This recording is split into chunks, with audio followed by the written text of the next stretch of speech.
제가 땡스기빙을 지나면서 매년마다 듣는 잔소리가 있어요. 왜 이렇게 많이 먹냐? 그만 먹어라.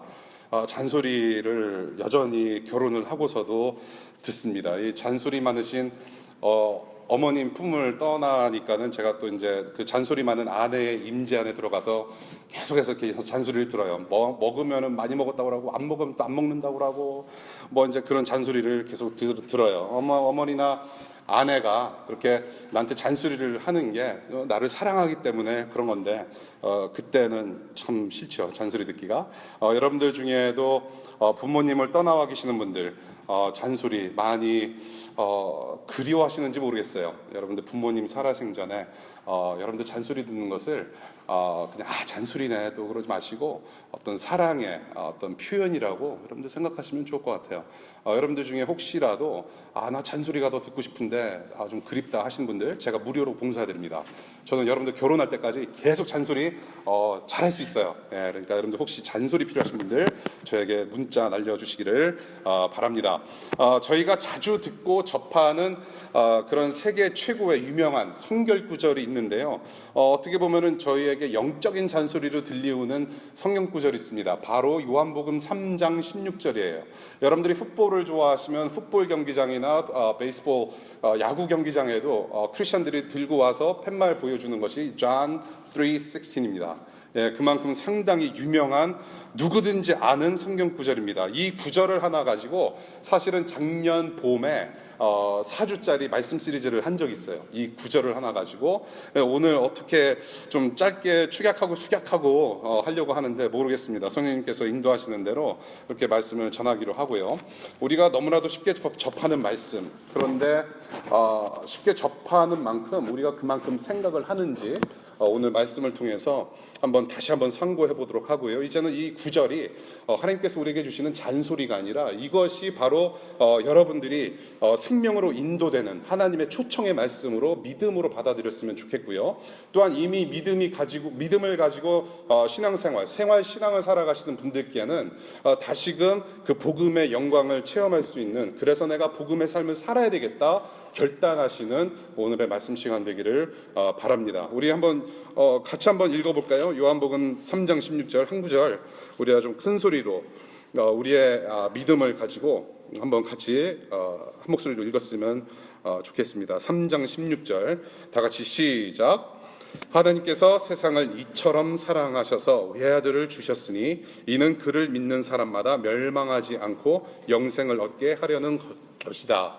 오늘 특송 한 달 전부터, 오래전부터 우리 찬양팀장께서 이 요한복음을 함께 공부하면서 하나님께서 주신 은혜를 노래로 한번 표현해서 감사했으면 좋겠다.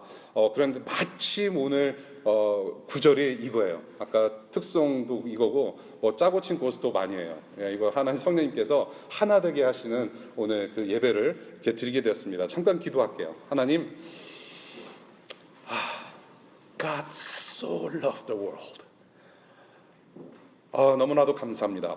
주님께서 우리를 이렇게 사랑하셨기 때문에 이렇게 밖에 비가 오는데도 불구하고 이렇게 무사히 오게 하셔서 하나님을 예배하게 하시니 감사합니다.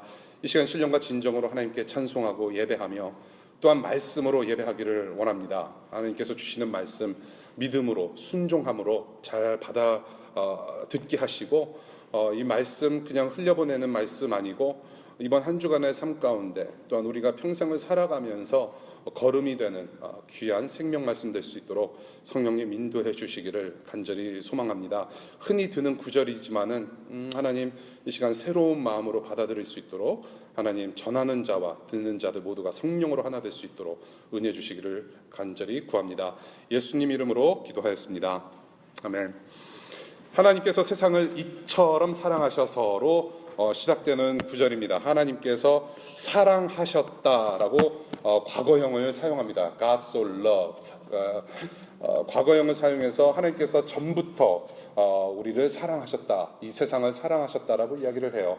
이 하나님께서 사랑하셨던 이 세상이 어떤 세상인지 한번 훑어볼 필요가 있습니다. 창조주 하나님께서 창조하신 이 온 세상 만물을 뜻합니다. 창세기 1장에서 하나님께서는 분명히 이 이 세상을 아름답게 지으셨습니다. 아름답다 하셨습니다. 헬라어 원어로 이 세상이라는 단어를 보니까 코스모스, 여러분들이 흔히 알고 있는 코스모스라는 단어가 세상이라는 뜻입니다. 이 코스모스라는 단어는 the ordered world, ordered system이라고 해서 질서가 잡힌 세계를 말합니다. 질서가 잡힌 질서의 세계를 뜻하는 것이 바로 하나님께서 창조하신 세상이라는 단어입니다. 그래서 하나님께서 이 세상을 창조하실 때 하나님께서 보시기 좋은 대로 질서 있게 꾸며진 곳이 바로 세상이다라는 것을 우리가 성경에서 보게 되는 것입니다. 이렇게 하나님께서 세상을 창조하신 목적이 있습니다. 하나님께서 만드신 이 세상, 정말로 이 낙원에서 영원토록 하나님과 인간들이 서로 사랑하는 관계 속에서 인간들이 모든 피조물 세계가 하나님을 향해서 예배하고 그렇게 사랑 가운데 하나 되는 그런 모습, 그런 세상을 만드신 것이죠. 그것이 하나님께서 이 세상을 창조하신 목적입니다. 함께 이 세상을 가꾸면서 번성시키고 정말로 선하신 하나님을 향해서 선하신 일만 하고 선한 생각만 하고 선한 일만 하는 그런 아주 질서 잡힌 하나님의 질서 안에서 만들어 나가는, 하나님과 함께 창조해 나가는 그런 세상, 그런 아름다운 세상을 원하셨던 것입니다. 그런데 저와 여러분들의 조상들이 아담과 하와가 불순종의 죄를 범하면서 하나님의 세상이 타락하게 되었다라는 것이죠. 창조주와 서로 사랑하는 관계에서 이제는 그 사랑을 인간들 스스로가 저버리고 불순종하며 하나님의 면전 앞에서 죄를 범하고 돌아서게 되었다라는 것입니다. 성경에서는 분명히 이 타락을, 이 죄 범함의 결과를 죽음으로 이야기를 하고 있습니다. 우리가 죄를 짓는 결과, 이 타락의 결과는 분명 죽음이라고 이야기를 하고 있습니다. 이제는 영원히 살 수 있는 신분이 아니라 육체적인 죽음은 언젠가는 우리가 꼭 거쳐야 하고, 죄 때문에 그 거룩하신 하나님과 떨어져서 영적으로는 이미 죽은 상태를 갖다가 죄의 결과라고 이야기를 하고 있어요. 죽음은 소생할 수 없는 상태를 얘기합니다. 내가 죽었으니 좀 살려주십시오. 내가 좀 살아야 되겠습니다. 조금 더 살아야 되겠습니다. 살려달라고 울부짖을 수도 없는 시체 냄새 나는 그런 죽음의 상태를 말하고 있습니다. 그게 저와 여러분들의 현재 스테러스입니다. 결국에는 하나님께서 의도하신 사랑의 그런 관계 속에서 풍성하게 누릴 수 있는 그 질서의 세계와는 이제는 영 상관이 없는 그런 우리만의 상태로 변질되어서 지금 살아가고 있다라는 것입니다. 지금 죽어있는 세상에서 저와 여러분들은 살고 있어요. 이게 사는 게 아니에요. 지금 저와 여러분들이 숨을 쉬는 것은 상당히 temporary, 임시적인 것입니다. 영적으로는 이미 죽어 있고 육적으로는 이미 죽음을 한번 이제는 감당해야 될, 곧 감당하게 될 사람으로 살아가고 있는 것입니다. 그런 저와 여러분들을 사랑의 대상으로 삼으셨다는 것을 오늘 첫 번째 구절에서 볼 수 있는 것이에요. 이 타락한 세상에 죄인의 옷을 입고 태어났는데 정말로 거룩하신 하나님을 볼 수도 없고 만질 수도 없고 경험할 수도 없는 저와 여러분들에게 하나님께서 사랑을 주셨다, 사랑하셨다, 사랑의 대상으로 삼으셨다라는 것이에요. 그것이 바로 오늘 본문 첫 부분에서 말씀하고 계시는 거예요. 어떻게 우리를 사랑하셨는지, 두 번째, 독생자를 주셨다라고 하세요. 외아들을 주셨다. One and only son, begotten son이라고 표현을 해요. 이 본문에서 말씀하시는 그 사랑의 방법, 바로 독생자를 주셨다라고 표현을 하고 있습니다. 외아들을 주셨다. 성자 하나님 예수 그리스도를 가리킵니다. 여기서 독생자를 주셨다라는 말씀은 그냥 주셨다가 아니라 내어주셨다. 하나님과의 단절된 관계, 그것을 잇는 다리로서, 하늘과 땅을 잇는 다리로서 희생제물이 되게끔 내어주셨다는 거예요. 희생제물로 내어주셨다는 것을 얘기합니다. 희생제물로 내어주셨다.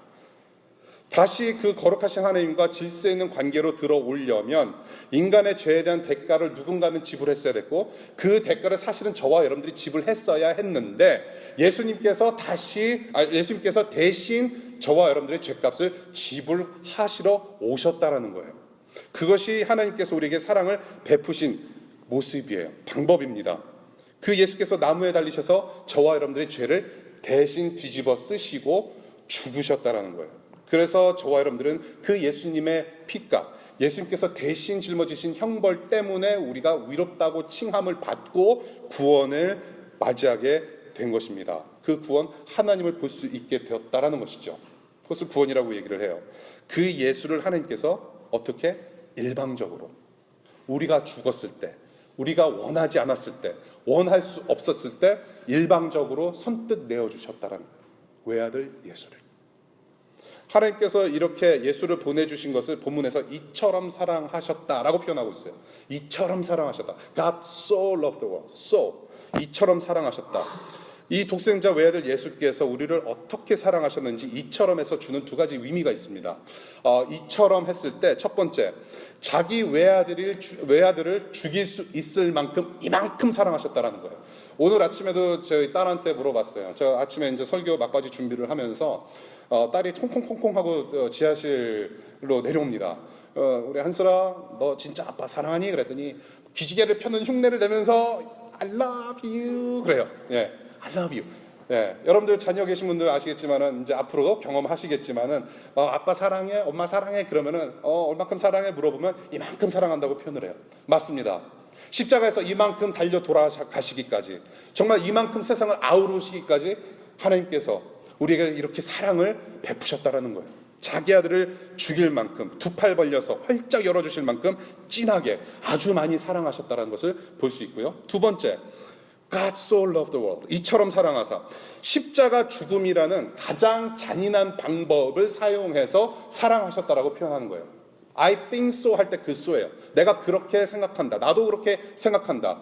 나도 그렇게 너희들을 사랑한다. 어떻게? 십자가 처형으로 죽일 만큼 너희들을 사랑한다고 말씀하시는 거예요. 이 십자가 처형, 그 피의 대가, 죽음의 희생제물, 가장 이 세상에서 악랄한 비천한 방법을 통해서 우리에게 사랑을 베푸셨다는 거예요. 왜? 저와 여러분들의 죄를 대신 짊어지기 위해서, 대신 그 대가를 지불하시기 위해서 죽으셨다는 얘기예요. 이 십자가 형벌은 지금 자세히는 말씀을 못 드리겠지만은 그 당시에 로마 제국에서 가장 비천한 사람들, 그리고 정치범들, 그들에게만 수여했던, 그들에게만 적용됐던 처형 방법이었다라고 하는 거죠. 가장 비천한 모습으로 죽으신 거예요. 가장 비천한, 그냥 창 한 번 맞고 죽으신 거 아니에요. 그냥 독극물 마시고 죽으신 거 아니에요. 사약 드시고 죽으신 거 아니에요.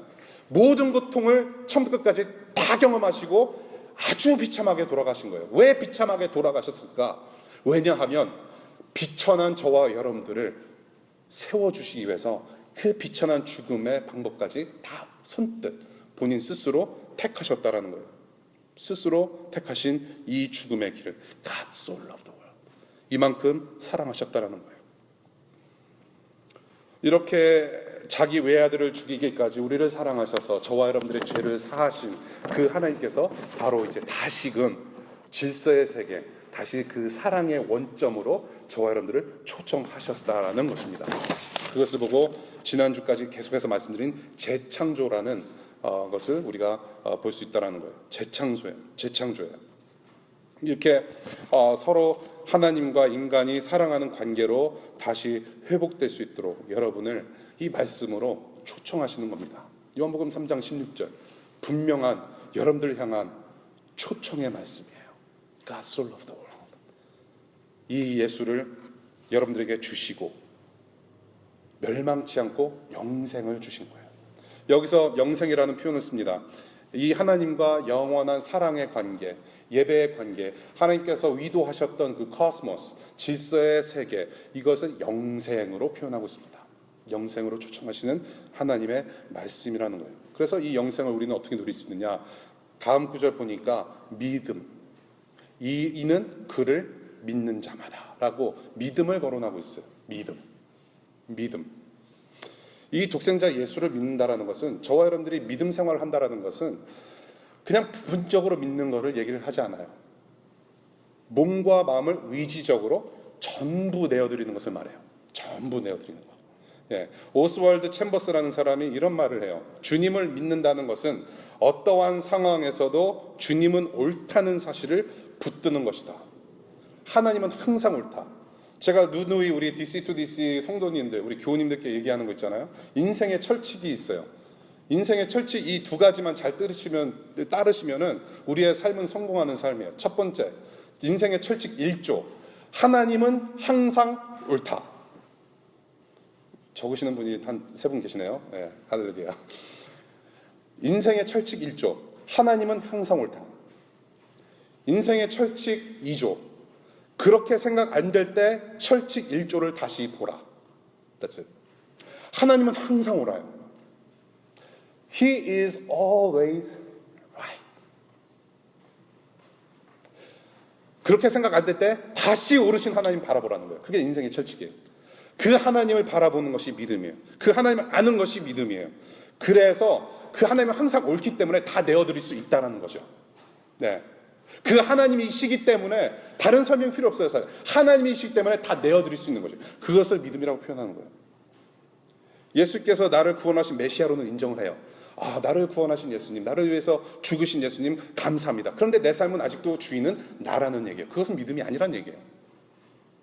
십자가 죽음은 인정해요. 아, 나를 위해서 죽으신 그 예수 그리스도 믿습니다. 그런데 내 인생은 내가 알아서 살겠습니다. 내 인생의 조종관을 내가 아직도 잡고 있고 내가 그 인생의 주인이면은 아직 믿는 거 아니라는 거예요. 그런 믿음을 요구하신 거 아니에요.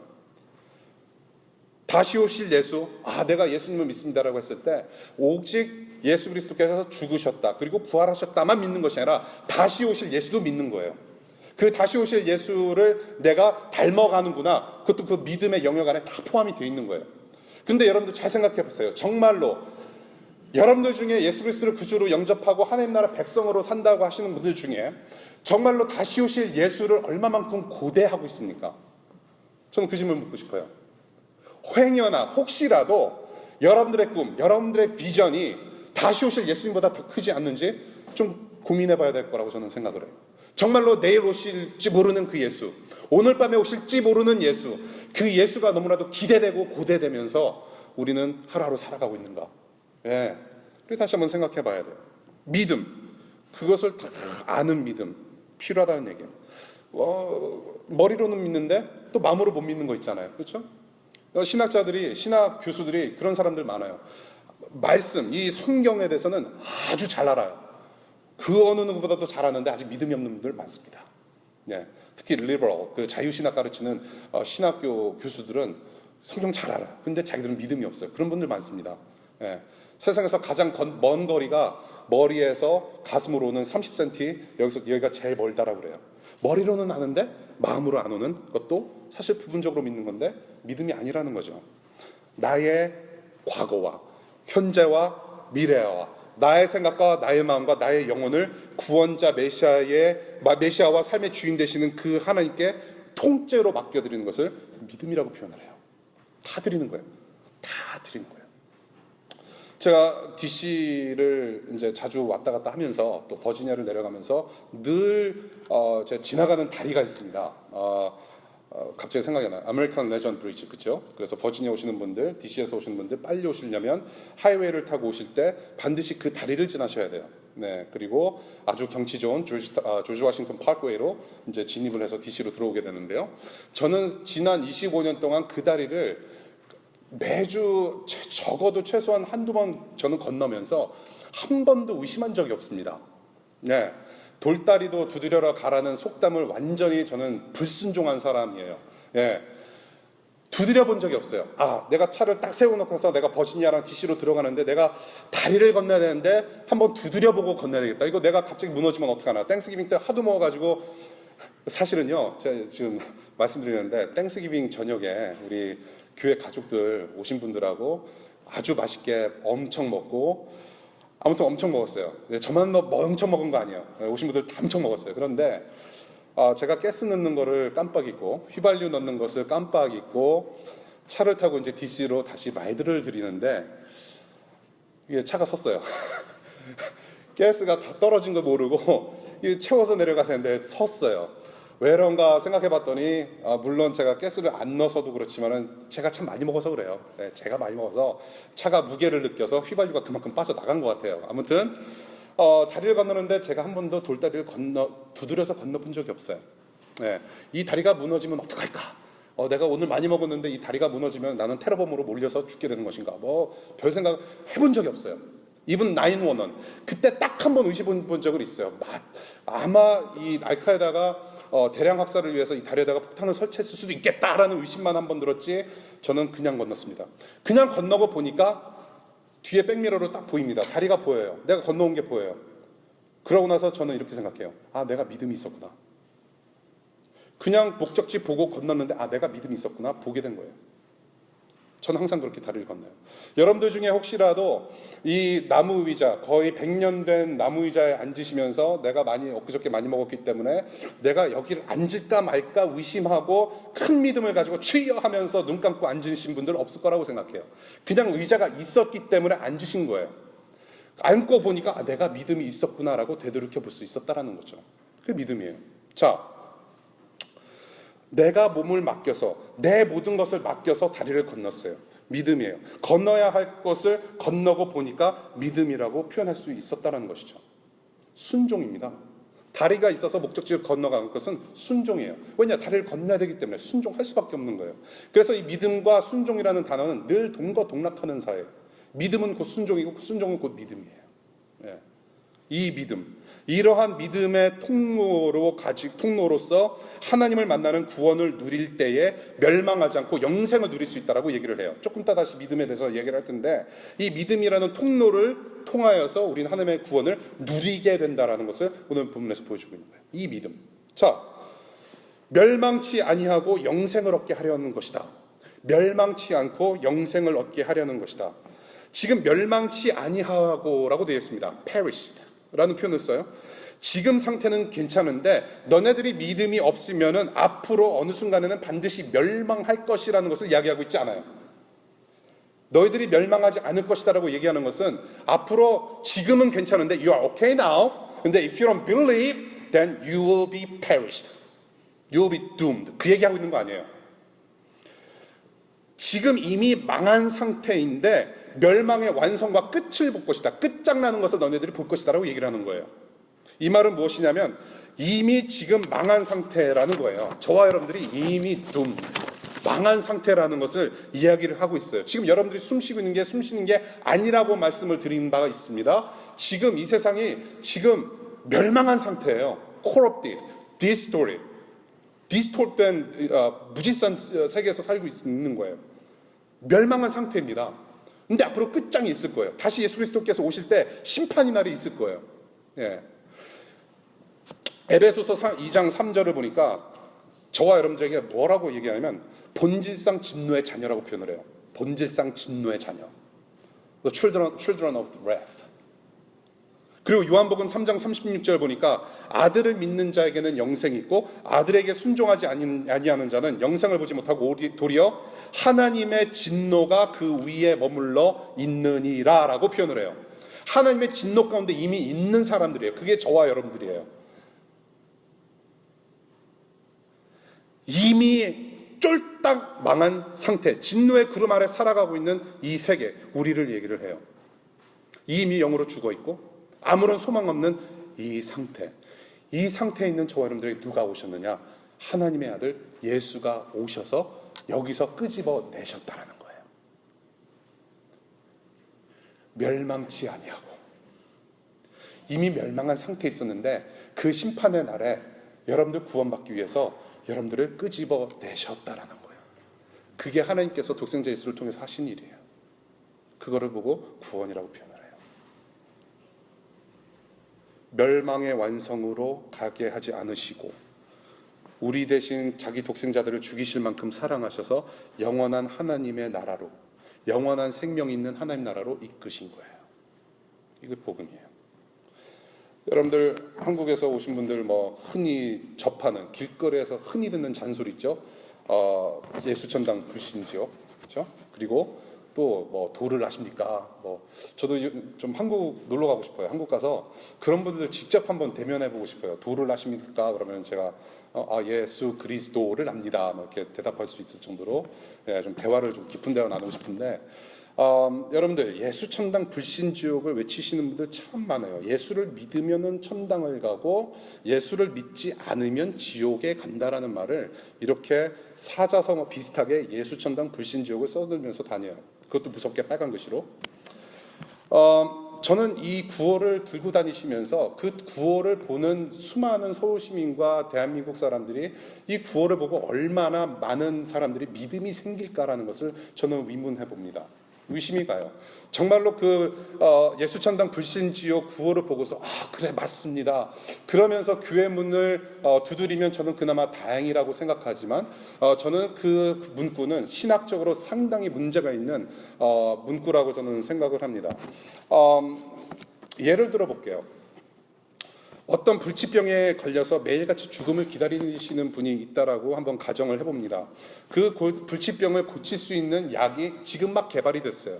그래서 그 과학자가 지인이 그 약을 구해서 아주 어렵게 비싼 돈을 줘서 구해서 그 불치병에 걸리신 분에게 갖다 드립니다. 이 약을 먹으면 당신의 병이 낫습니다. 이제는 이 병 사라지고 맙니다. 꼭 드세요. 근데 이 불치병에 걸리신 분은 먹질 않아요. 이거 없어도 나는 살 수 있는 죽지 않을 수 있는 그런 소망이 있습니다. 제가 신앙으로 밀고 나가겠습니다. 그렇게 얘기를 하고 그 약을 먹지 않습니다. 그러고 나서 3일 뒤에 불치병 걸린 사람이 죽었다라고 생각해 보십시다. 잘 생각해 보세요. 이 불치병 걸린 사람이 약을 안 먹어서 죽었을까요? No. 약을 안 먹어서 죽은 게 아니라 이미 이 사람은 불치병 걸린 사람이고 죽음을 기다리고 있던 사람이에요. 죽었어야 될 목숨인데 조금 더 산 거예요. 약을 안 먹어서 죽은 거 아니에요. 죽어야 될 만한 사람이었는데 그냥 죽게 된 거예요. 병 때문에. 자, 예수를 안 믿어서 약을 안 먹어서 죽은 것이 아닌 것처럼 예수를 안 믿어서 지옥에 가는 거 아니라는 거예요. 예수를 안 믿었기 때문에 지옥에 가는 것이 아니라 이미 저와 여러분들은 지옥으로 향하고 있는 길목에 들어서 있다라는 겁니다. 무슨 말씀인지 아시겠어요? 영원한 형벌을 받을 만한 그 불치병에 걸려있는 상태로 지금 계속해서 지옥을 향해서 걸어가고 있었다라는 얘기예요. 네, 예수를 안 믿어서 죽은 게 아니라 이미 우리는 죽은 목숨이에요. 여러분들 초등학교, 중학교, 고등학교 한국에서 나오신 분들 아시잖아요. 여러분들이 뭔가 잘못하고 학급에서 막 시끄럽게 떠들었을 때 선생님이 오면 야 이제 너 죽었다. 선생님도 오시기 전에 우리는 이미 죽은 목숨 아니에요? 뭔가 잘못했을 때 You are dead man, You are dead. 그런 거예요. 이미 죽은 목숨이에요. 그거예요. 이러한 저와 여러분들, 이러한 상태에서 하나님께서 예수님을 보내주셔서 구원하셨다라는 거예요. 이미 멸망한 가운데 있었는데 구원하셨다. 그리고 두 번째로 예수 천당 불신지옥. 예수를 믿으면 천당 가고 믿지 않으면 지옥에 간다. 예수를 믿으면 천당을 간다. 우리 한번 잘 생각해 봐요. 너 예수 믿어야 돼. 그러면 천국 가. 우리가 전도할 때 그렇게 얘기를 해요. 예수 믿으면 천국 가.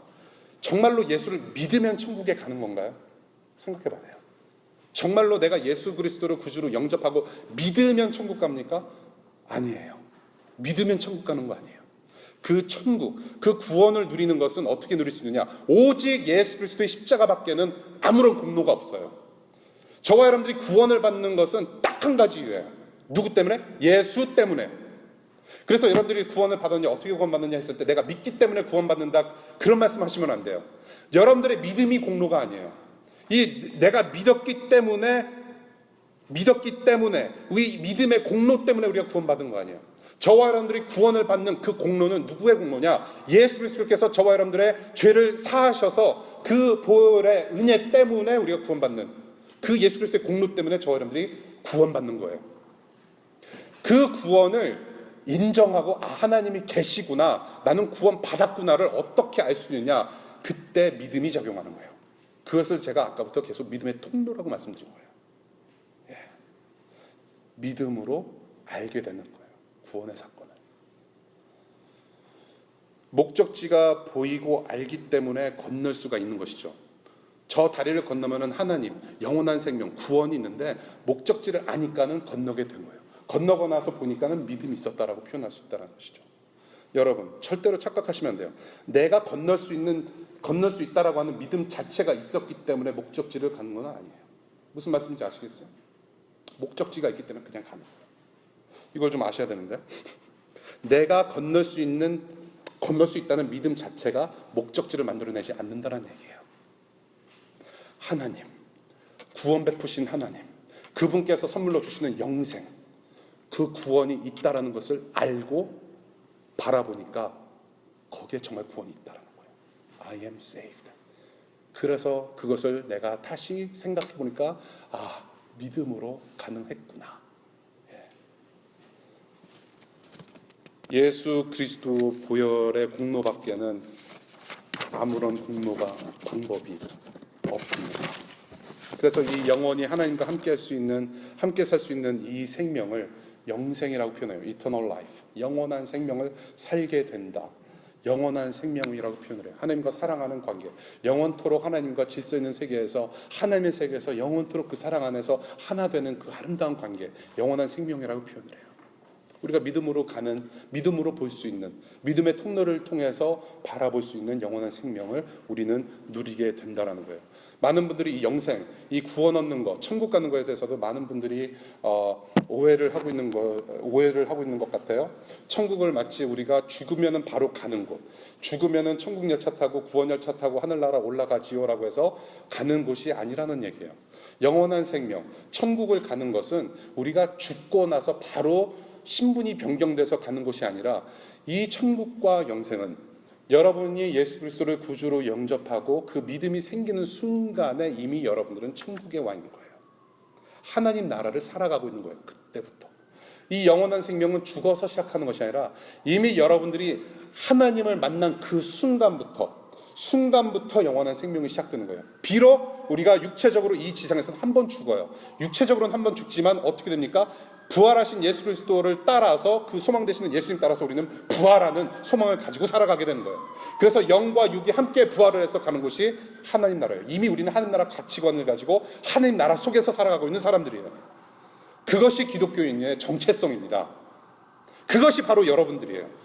워싱턴 DC에서 살아가시는 여러분들 그냥 1차원적으로 이 평면적으로만 바라보는 삶을 살아가는 것이 아니라 이미 여러분들이 예수님을 따라가는 하나님 나라 백성으로 살아간다면 하나님 나라 가치관을 가지고 살아가는 거예요. 하나님 나라를 살아가는 거예요. 복음을 사는 거예요. 그래서 하나님 나라 관점으로, 하나님 나라의 시야로, 하나님 나라의 안경을 끼고 복음의 안경으로 세상을 바라보니까 이건 아니다 알게 되는 거예요. 이제는 죄와 멀어지고 사회적 약자, 소외된 자들을 향하여서 하나님께서 의도하지 않은 이 시스템을 향하여서 섬기러 다니는 사람들이 바로 크리스찬이에요. 이 영생, 다시 let's go back to 영생, 오케이? 영생은 구원받음과 동시에 하나님의 자녀가 되면서 주어지는 선물이에요. 저 여기서 한 가지 더 짚고 넘어가고 싶어요. 여러분들 중에 그런 분들 계신지 모르겠어요. 주로 예수님을 구주로 언제 영접합니까? 생각나시는 분들 계세요 혹시? 주로 수양의 마지막 날, 불 깜깜하게 이렇게 깜깜하게 해놓고 있잖아요. 찬양하면서 울부짖고 내 삶을 주님께 드립니다. 나를 받아주시옵소서. 물론 잘하셨습니다. 그런데요, 저는 사역자들이 참 말실수할 때가 많다고 생각해요. 저도 말실수 많이 해요. 그리고 한국말도 잘 못하고 영어도 못하고 어눌한 1.5세. 여러분들이 그나마 2년 반 동안 용서해 주시고 보듬어 주셔서 이렇게 달려왔는데요. 상당히 많이 하는 실수가 있습니다. 여러분들 중에 이런 거를 경험하시는 분들 계실지 모르겠어요. 영원한 생명을 얻기 위해서 여러분들 예수님을 구주로 영접하셔야 됩니다. 영원한 생명을 누리고 싶은 분들 손들어서 표해 주십시오. 혹시 그런 질문 받으셨는지 모르겠어요. 그런 초청은 상당히 위험한 초청이에요. 영원한 생명을 얻기 위해서 단순히 정말로 십자가에서 못 박혀 죽으신 그 예수님의 보혈을 인정하란 말인가요? 영원한 생명을 얻기 위해서? 제가 우리 아이들 3명 돌잔치를 했습니다. 돌잔치를 하면서 지인들이 많이 이렇게 선물을 가져다 드려요. 가져다 주시면서 축하한다. 그런데 사실은 그 선물보다 중요한 것은 같이 축복해 주시는 그분들이 너무 감사한 거예요. 와주셔서 감사하고 그 축복의 말씀 때문에 감사하고 그분들 자체가 너무 감사한 거예요. 그런데 제가 4가지가 없어서 약간 픽 돌았다고 생각해 보십시다. 선물 받고 그냥 가세요. 음식값 나가니까 안 드셔도 되고 선물은 감사히 받고 그냥 바쁘시니까 가세요. 축하의 말씀만 받겠습니다. 축복의 말씀만 받겠습니다. 그러면 그것은 아닌 거죠. 정말로 4가지예요. 그거는. 그 사람이 중요한 거예요. 로마서 6장 23절을 보니까 죄의 삭은 사망이요, The wage of sin is death. 하나님의 은사는 그리스도 예수 우리 주 안에 있는 영생이라고 표현하고 있어요. The gift of God is the eternal life through Jesus Christ our Lord. 하나님의 은사는 예수 그리스도 안에서 받는 영생이라고 표현해요. 여기서 말하는 은사는 선물이에요. 저와 여러분들이 하나님을 만날 때 오는 선물들이 있어요. 그 선물 중에 하나가 뭐냐면 영생이에요. 하나님을 만났으니까 하나님과 하나 되어야 되니까 영원한 생명을 사시는 하나님 안에 들어가니까 당연히 영원히 사는 거예요. 그것을 선물이라고 표현해요. 그 다음에 성령을 선물로 받아요. 내가 하나님을 구주로 영접하고 하나님의 자녀가 되는 동시에 성령이라는 그 하나님께서 나와 함께 하시는 선물을 받게 돼요. 여러 가지 또 은사, 선물이 많죠. 천국이 우리 집이다 표현할 수 있고요. 하나님의 자녀가 되는 선물도 받고요. 여러 가지 선물이 많아요. 구원은 하나님을 만나는 거예요. 그래서 존 파이퍼 목사님이 이런 말씀을 하세요. 우리가 구원받아서 천국 갔는데 그 천국에 예수님이 안 계시면 그래도 천국을 가겠느냐? 그래도 영원한 생명을 누리겠느냐라고 얘기를 하세요. 하나님께서 주시는 선물이 영생이에요. 네. 그 영생을 누릴 수 있도록, 그 선물을 누릴 수 있도록 하나님께서 어떻게 하셨느냐? 자기 아들 예수를 내어주시고 우리의 죄를 사하시고 거룩한 모습으로 변화시켜 주셨다라는 거예요. 하나님을 만나는 게 중요해요. 영으로 이제는 죽지 않고 계속해서 생명 가운데 있고 육체적으로는 한 번 죽지만은 우리가 부활의 소망을 가지고 살아가는 이 영원한 생명의 순간들 우리가 누릴 수 있는 거예요. 하나님께서 주신 선물이에요. 그래서 우리는 하나님께 감사해야 돼요. 이것이 바로 오늘 본문이에요. 본문의 요지를 이제 쭉 우리가 훑어봤습니다. 이제 서론 끝나고 이제 본론 2시간 갑니다. 설마요, 그렇죠? 저는 이 본문을 보면서 다시금 저는 여러분들께 호소합니다. 지난주 거듭남에 대해서 제가 말씀을 드렸듯이 여러분들 이 아직 믿음이 없으신 분들께 정말로 축복의 말씀 전하고 싶어요. 이 말씀, 오늘 들으신 말씀을 복음이라고 하는 거예요. 계속해서 복음을 제가 말씀을 드렸습니다. 하나님을 만나게 하는 기쁜 소식이에요. 복음입니다. 복된 소식이에요. 저는 이 소식 여러분들 들으시고 하나님을 만나는 그런 큰 복 누리셨으면 좋겠어요. 네. 이 복음의 소식 은혜라고도 불러요. Grace, undeserved gift. 내가 바랄 수 없는데 받게 된 선물, 은혜예요. 은혜는 갚을 수 없습니다. 은혜는 갚을 수 있는 게 아니에요. 이것은 그냥 선물로 누리면 되는 거예요. 이제는 여러분들이 노력 안 하셔도 돼요. 네. 구원은 여러분들의 노력으로 이루어지는 것이 아니라 예수께서 이미 이루셨어요. 그것을 알고 인정하시면 돼요. 그런 은혜의 복음 누리시기를 여러분들 바랍니다. 두 번째로 드리고 싶은 말씀, 이미 하나님 나라 백성으로 살아가고 있는 여러분들께 저는 도전을 드리고 싶어요. 오늘 제가 포커스하고 싶은 부분인데요. 이미 믿음을 가지고 계신 분들은 오늘 들으신 이 3장 16절의 복음의 메시지를 여러분들의 일상에서 다운로드 하시고 복음의 삶을 사셨으면 좋겠어요. 저거 다 아는 말씀이다. 내가 저 말씀으로 예수님을 구주로 영접했고 하나님 나라 만나는 구원을 누리게 되었다. 그냥 지나치지 마시고 늘 우리가 접하는 이 3장 16절의 말씀, 이것은 단순히 구원으로 초청하는 의미만 부여하지 않는다는 거 여러분들 깨달으셨으면 좋겠어요. 이 말씀은 저와 여러분들의 삶의 가치를 느끼게 하는 아주 중요한 말씀이에요. 이 복음의 말씀이 저와 여러분들의 삶의 척도가 되고 삶의 기준이 됐으면 좋겠어요. 복음의 삶을 살았으면 좋겠습니다. 제가 포커스하고 싶은 것이 그거예요. 이 땅을 살아가는 성도로서 반드시 상기되어져야 되는 복음의 삶, 여기에 다 묻어 있어요. 복음을 살아야 돼요. 저와 여러분들은 이 말씀 가지고 구원받았어요. 그렇죠? 이 말씀을 듣고 믿음이 생겨서 구원 허락하신 하나님을 만나게 되었습니다. 영원한 생명을 사는 사람들은 구별된 사람들이에요. 우리는 디터민 되었고 디스팅귀시 된 사람들이에요. 구별된 삶을 살아가는 사람들입니다. 이제는 내가 여태까지는 이렇게 살아왔는데 하나님을 만나고 보니까는 이런 삶을 살고 있었다는 거예요. 하나님 나라와 같이 살아가고 있어요. 그래서 우리는 질적으로 다른 삶을 살아가고 있는 거예요. 몸은 비록 여기에 있지만은 이미 저와 여러분들의 가치관, 하나님 나라의 가치관을 생각하고 그것을 추구해 나가는 사람들로 지금 살아가고 있는 거예요. 이거는 이거는 시간적, 우리의 영생을 살아가는 것은 단순히 시간적인 개념으로만 생각해서는 안 된다는 거예요. 아, 내가 영원히 사는구나. 그래서 나는 죽지 않는구나. 단순히 1차원적인 시간적인 개념이 아니라 이것은 퀄리티의 문제예요. 질의 문제예요. 질적으로 다른 삶을 살고 있다는 거예요. 뭔가 달라야 된다는 거예요. 이 세상에 속한 사람이지만 이제는 하나님 나라에 속한 새 사람의 모습으로 살아야 된다는 거예요. 변질되고 타락한 이 세상의 가치관에 반대해서 죽으시고 부활하신 예수께서 바꾸어 놓으신 이 인류 역사에 내가 이제는 동참하는 거예요. 이 복음 때문에 이제는 나는 과거의 그 사람이 아니라 I am not that person, but I'm a new person. 새 사람이에요. 새 사람으로 살아가는 거예요. 그걸 어떻게 살아가느냐? 단순히 예배 때 손 올리고 찬양하고 막 그것뿐만이 아니라 매일의 삶 속에서 이 새롭게 살아가는 삶이 보여져야 된다는 거예요. 증거되어 보여져야 된다는 거예요. 매일의 삶 속에서. 그것이 저와 여러분들이 살아가야 할 복음의 삶이라는 거예요. 새 사람으로서 복음을 산다라는 의미, 생활신앙이라고 제가 가끔씩 말씀드린 적이 있어요. 복음을 산다라는 것이 정말로 무엇일까? 이 3장 16절 말씀을 가지고 내가 어떻게 살면 되겠는가라고 스스로 질문을 했을 때 저는 한 가지 답밖에 생각이 안 나요. 예수께서 우리를 하나님 앞으로 인도하시는 구원, 그것을 위해서 섬기셨듯이 저와 여러분들이 섬겨야 된다. 저는 그 답밖에 없는 것 같아요. 섬김이 복음을 살아내는 것이다. 섬김밖에 없다고 생각을 해요. 오후에 안수식이 있어요. 어제 잘 잤어요. 긴장하면서 잤어요. 근데 무슨 답사를 하래요.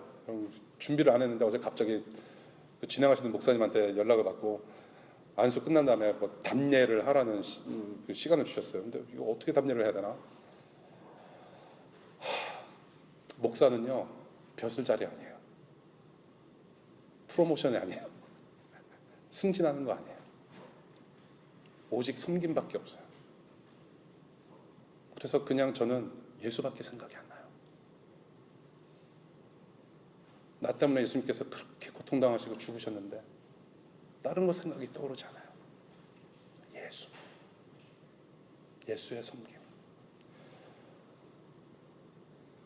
여기서 제가 여러분들 이 3장 16절을 통해서 여러분들 섬겨야 됩니다 그랬을 때 저와 여러분들이 이렇게 생각 안 했으면 좋겠어요. 그냥 단순히 내가 좀 시간이 엑스트라 타임이 있으면 조금 시간 나면은 그냥 내가 어느 정도가 봉사하는 그런 정도의 섬김을 말씀하시고 있는 거 아니에요. 내가 좀 편하고 넉넉하게 내가 좀 잘 살고 있으니까 조금 파타임으로 섬기고 조금 헌금 이렇게 해서 조금 그런 섬김을 말씀하고 있는 게 아니에요. 그런 섬김이 아니에요. 이번 주 토요일 날 그냥 조금 어떻게 해서 빨리 일어나면 백악관 초창기도에 나가고 그런 거 아니에요. 그런 섬김을 갖다가 말씀드리는 거 아니에요. 피 한 방울까지 다 짜내시면서까지 힘든 상황 속에서도 섬기신 삶 자체가 섬김이신 예수의 섬김을 얘기를 하고 있는 거예요. 여러분들 봉사 활동, 섬김 그냥 짜투리 시간 내서 하셔도 돼요. 도움 많이 돼요. 좋아요. 근데 성경에서 적어도 우리가 요한복음 3장 16절에서 우리가 생각을 했을 때 우리가 그만큼 영생을 얻고 하나님 만나는 구원을 얻었다면 우리의 삶 자체 또한 섬김이 되어야 된다는 거예요. 예수는 삶 자체를 사신 분이에요. 절대로 리더십 101을 강조하신 분이 아니에요. 제자들 모아놓고 리더십 101 강조해서 갈릴리 호숫가 돌아다니면서 강조하신 일이 없어요. 리더십 101 제자훈련 매뉴얼 펴놓고 하신 적이 없어요. 삶으로 보여주셨어요. 삶 자체에서 보여주셨어요. 그 삶 자체에서 클라이막스를 어디서 보여주셨느냐? 십자가의 섬김으로 보여주셨어요. 그래서 그 제자들은 다 순교 잘했어요. 그 섬김을 말하는 거예요. 섬김 그 자체. 그래서 본인께서 이 땅에 섬김을 받으러 온 것이 아니라 섬기러 왔다. I came to here to serve, not to be served as a ransom for many.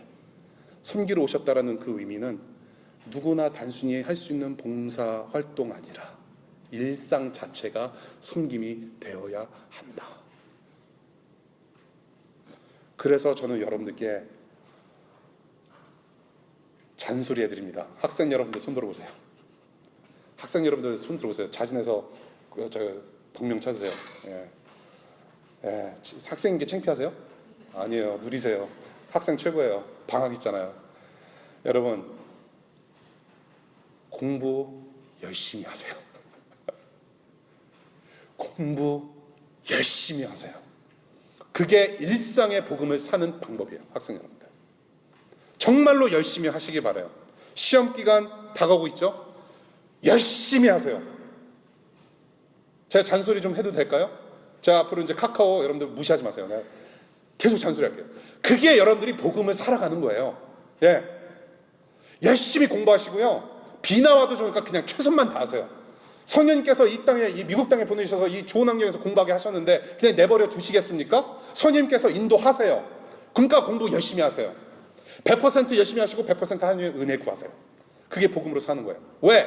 여러분들이 앞으로 이 공부를 통해서 하나님 나라를 펼쳐 나가실 거기 때문에 그래요. 웨이스트가 아니에요. 절대로.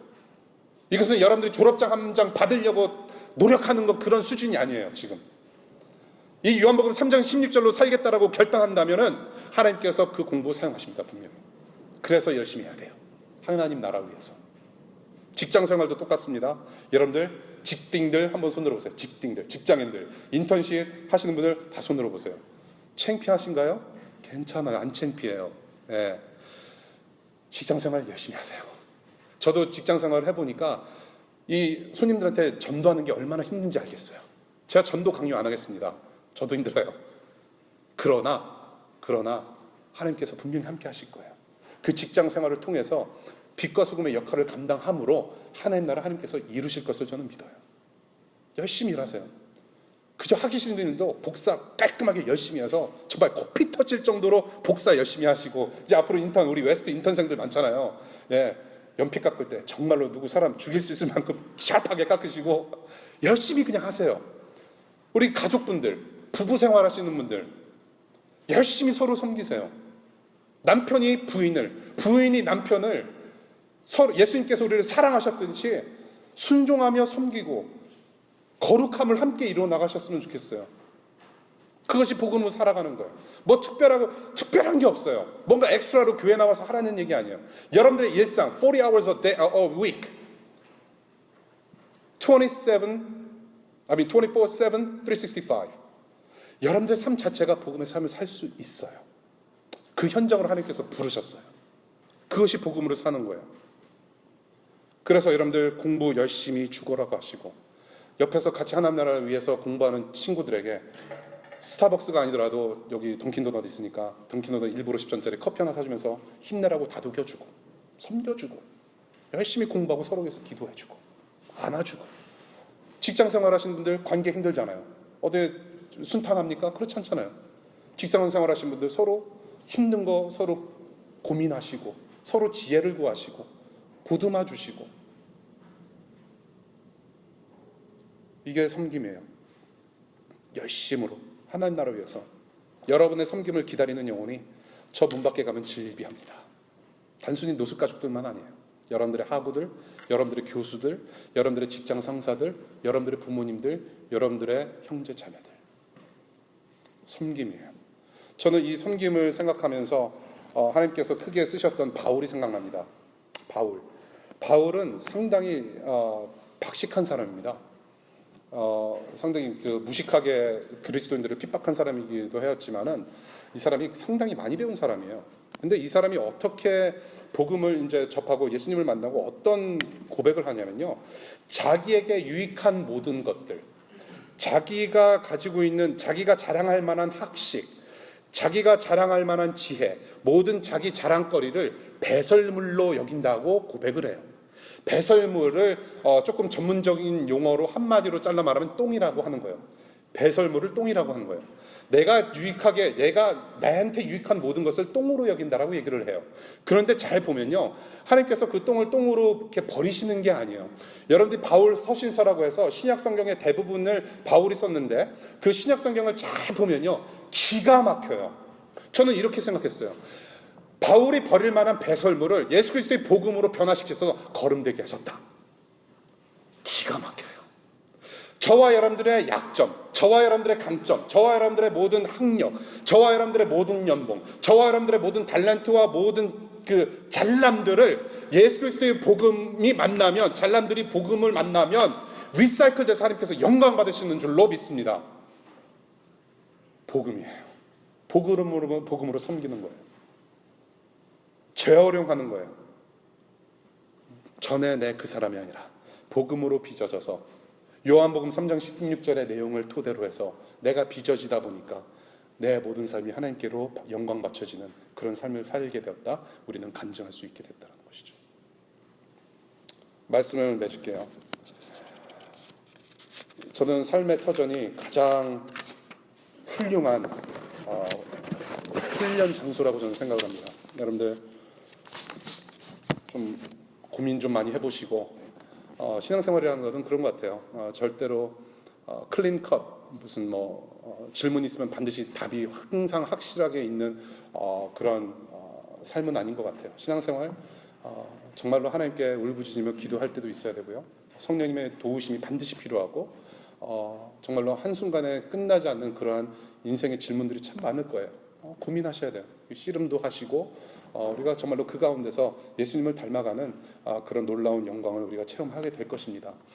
저는 여러분들이 일상에서 공부 열심히 하시고, 직장생활 열심히 하시고, 하나님께서 쓰시고자 하실 때 여러분들 헌신하는 그런 복음의 삶을 잘 살아가셨으면 좋겠는데요. 정말로 자기 아들의 목숨과 맞바꿀 정도로 여러분들을 사랑하셨어요. 예. 정말로 그 복음에 감사해서 여러분들 최선을 다해서 하나님께 섬김으로 좀 보답해드리고 하나님을 예배하는 자들이 되었으면 좋겠다는 생각을 해봅니다. 그래서 복음의 삶을 오늘의 말씀에 빗대어서 저는 이렇게 한번 정리해보았습니다. 파워포인트예요. 예수의 사랑을 받은 우리가 워싱턴 DC를 이만큼 사랑해서 옷과 물과 물질과 시간과 내 전공을 주었으니 이는 그것들을 받는 자들마다 멸망치 않고 영생을 얻는 복음을 듣게 하려 함이니라. 우리 다 같이 한번 읽어보겠습니다. 시작. 예수의 사랑을 받은 우리가 DC를 이만큼 사랑해서 옷과 물과 물질과 시간과 내 전공을 주었으니 이는 그것들을 받는 자들마다 멸망치 않고 영생을 얻는 복음을 듣게 하려 함이니라. 영적 잔소리예요. 근데 이 잔소리 우리가 변할 때까지 계속 들어도 된다고 생각합니다. 말로 전하는 복음은 우리가 겸손하게 전하되, 우리가 행실로 전하는 복음, 섬김으로 전하는 복음은 조금 더 대범해져야 될 필요가 있다고 저는 생각을 합니다. 그런 섬김의 역할을 다하시는 복음을 살아가는 여러분들 되시기를 축복합니다. 기도할게요.